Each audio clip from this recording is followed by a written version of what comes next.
బెజవాడలో పాలిటిక్స్ మళ్లీ హీట్ ఎక్కుతున్నాయి. మండు టెండర్లో అన్నదమ్ముల మధ్య సవాళ్లు ప్రతి సవాళ్లు నడుస్తున్నాయి. ఏపీ లిక్కర్ స్కామ్లో కేసినేని చిన్ని ఉన్నారంటూ బాంబు పేల్చారు అన్న కేసినేని నాని. అన్న సవాల్కు ఎంపీ చిన్ని ఎలా స్పందించారు? రాజ్ కసిరెడ్డితో తనకు ఎలాంటి సంబంధం ఉందో వివరించే ప్రయత్నం చేశారా? ఇంతకీ ఎంపీ చిన్ని ఏమన్నారు?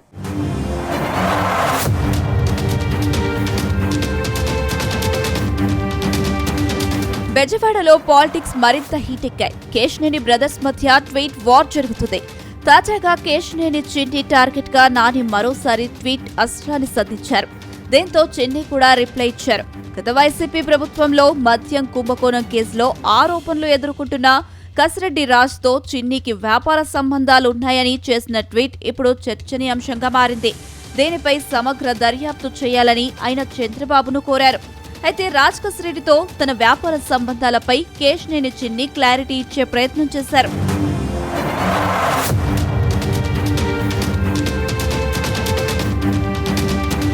కొద్ది రోజులుగా విజయవాడ ఎంపీ కేశినేని చిన్నిపై మాజీ ఎంపీ కేశినేని నాని తీవ్ర స్థాయిలో విమర్శలు గుప్పిస్తున్నారు. లిక్కర్ స్కామ్ లో అరెస్టైన రాజ్ కసిరెడ్డి, పైల దిలీప్ తో ఎంపీ కేశినేని చిన్నికి సంబంధాలున్నాయని ఆరోపిస్తున్నారు. అటు రాజ్ కసిరెడ్డి, ఎంపీ చిన్ని కలిసి వ్యాపారాలు చేస్తున్నారని విమర్శించారు. అంతేకాదు రాజ్ కసిరెడ్డి, దిలీప్ కలిసి బిజినెస్ నిర్వహిస్తున్నారని చెబుతున్నారు. ఈ రెండు సంస్థల అడ్రస్లు ఒకటే అన్న విషయాన్ని నాని ఎత్తి చూపారు. పైగా రెండు సంస్థలు ఒకే ఈమెయిల్ వాడుతున్న విషయాన్ని నాని లేవనెత్తారు.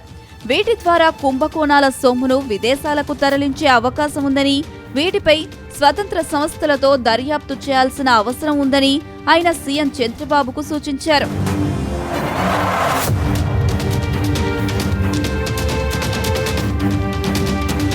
అయితే కేశినేని నాని ఆరోపణలు కేశినేని చిన్ని తీవ్రంగా ఖండించారు.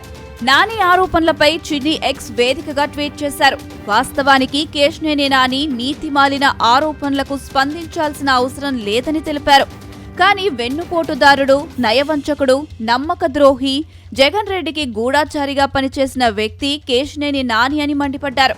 ఇప్పుడు పనిగట్టుకొని చేసే పనికి మాలిన పనిలేని ఆరోపణలపై ప్రజలకు వాస్తవాలు తెలియాలన్నారు. తాను క్రియాశీల రాజకీయాల్లోకి అడుగు పెట్టడానికి ముందు మా సంస్థకు చెందిన ఆస్తి సరిహద్దుల్లో కసిరెడ్డి రాజశేఖర్ రెడ్డి సంస్థకు చెందిన స్థలం ఉన్నందున సంయుక్తంగా నిర్మాణం చేపట్టడానికి 2021లో ఆ సంస్థను రిజిస్టర్ చేసినట్లు చిన్ని వివరించారు. ఆ వివరాలన్నీ పబ్లిక్ డొమైన్లో అందరికీ అందుబాటులో ఉన్నాయని చెప్పారు. క్రియాశీల రాజకీయాల్లోకి అడుగు పెట్టాలని నిర్ణయం తీసుకున్న తర్వాత కసిరెడ్డి సంస్థతో ఎటువంటి నిర్మాణాలు చేపట్టకుండా అప్పుడే నిర్ణయం తీసుకున్నానని చిన్ని వివరించారు. తద్వారా ఆర్థికంగా నష్టపోయానని వివరించారు. ఇక అమెరికా, దుబాయ్ కంపెనీలు అంటూ నాని సృష్టించిన ఫేక్ కంపెనీలను నిరూపించాల్సిన బాధ్యత నాపై ఆరోపణలు చేసిన వారిపైనే ఉంటుందని స్పష్టం చేశారు. నానికి సత్తా ఉంటే నాకు, కసిరెడ్డికి మధ్య ఆర్థిక లావాదేవీలను నిరూపించాలని సవాల్ చేశారు.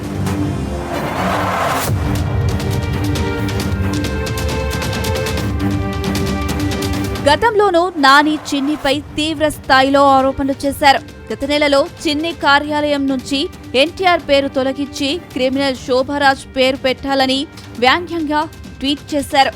ఇసుక, గ్రావెల్ వ్యాపారం, భూతంతాలు, పేకాట గృహాల నిర్వహణలో చిన్ని ఉన్నాడని ఆరోపించారు.